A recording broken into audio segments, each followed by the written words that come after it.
keeping Texas cool. Concussion discussion has scared a lot of moms and dads from allowing their kids to play this game. And that's a shame, because really what's happening is we've also educated ourselves, and we're doing things moving forward that are going to be hugely beneficial. That's not only pro athletes like retired Cowboys running back Moose Johnston who worry about concussions. This week we heard the story of an 8th grade football player had his bell rung. Dr. Shane Miller, Children's Medical Center in Dallas, deals with the injuries like that literally every day. Yes, sir. Yeah. I mean, it's an enormous problem, and it's not just boys playing football who are getting injured. That's correct. I think that a lot of times, especially in the state of Texas, we think about football as the sport associated with concussions, but we're seeing it much more in females. Actually, there's a higher rate of injuries in females in sports like soccer than in the boys that are playing those same sports. Right. And is there a reason there's a higher rate? Are they more fragile? Are they more prone to injuries? There's a lot of thought behind that, but I think that the research hasn't shown out exactly why there's a higher rate in girls. Some of it may just be the reporting that boys tend to hide their injuries more, which is dangerous. Yeah. So for boys or kids playing football, sports like that, lacrosse, even you're going to see sturdy-looking helmets. Is there also protective headgear for other sports like soccer?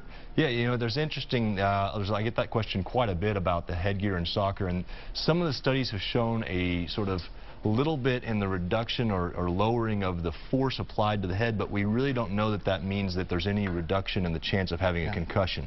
So there's not anything to prevent a concussion at this point. Okay, let's take a look at some of the symptoms that it might tell you that your young athlete, headache obviously, blurry vision, nausea, dizziness, sensitivity to noise or light, change in sleeping patterns as well.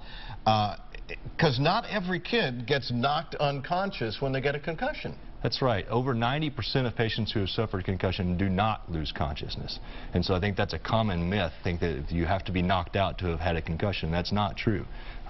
Yeah, and if you look at some of the other, there are emotional signs as well.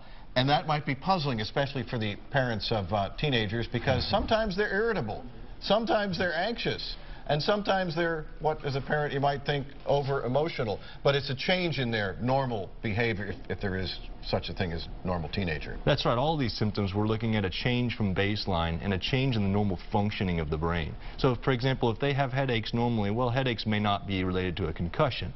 Or if they're irritable normally as a teenager, well, it may not be a concussion. But change from their baseline functioning of the brain is what...